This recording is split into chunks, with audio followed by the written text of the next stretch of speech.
L'ADN de l'EPF, c'est 70 ans d'une école uniquement dédiée à la formation des jeunes filles. Puis dans les années 94, l'EPF s'est ouverte aux garçons.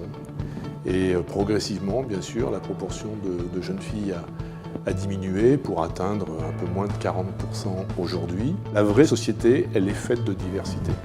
Et la chance de l'EPF, c'est qu'elle a justement fait le choix de défendre cette idée que les femmes ont un avenir dans les formations d'ingénieurs. Et cette identité de l'EPF est une exception dans le paysage français. Les jeunes filles s'autocensurent pour intégrer les écoles d'ingénieurs, alors qu'elles en sont tout à fait capables. Elles sont très brillantes et certaines finissent majors de promotion. Au sein de l'école, j'ai réussi à constituer une association, Egalifie, qui a pour but de lutter contre tous les stéréotypes de genre.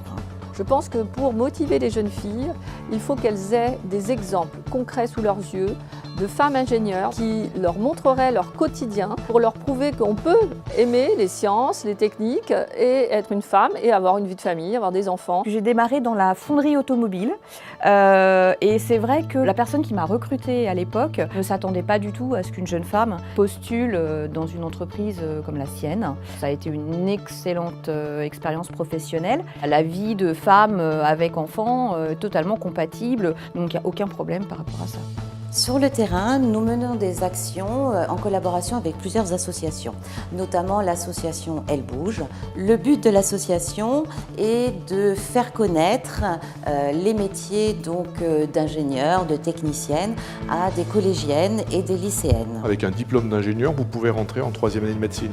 Vous pourrez ensuite accéder à des fonctions de management. Vous pourrez faire de la gestion de projet. C'est la seule formation qui va vous permettre d'accéder à l'ensemble de vos propositions, de vos rêves. Les études d'ingénieur sont accessibles même si on n'a pas 16 de moyenne en maths. On fait des métiers qui évoluent tous les jours. On est en plein dans les métiers d'avenir. Il y a un devenir extraordinaire.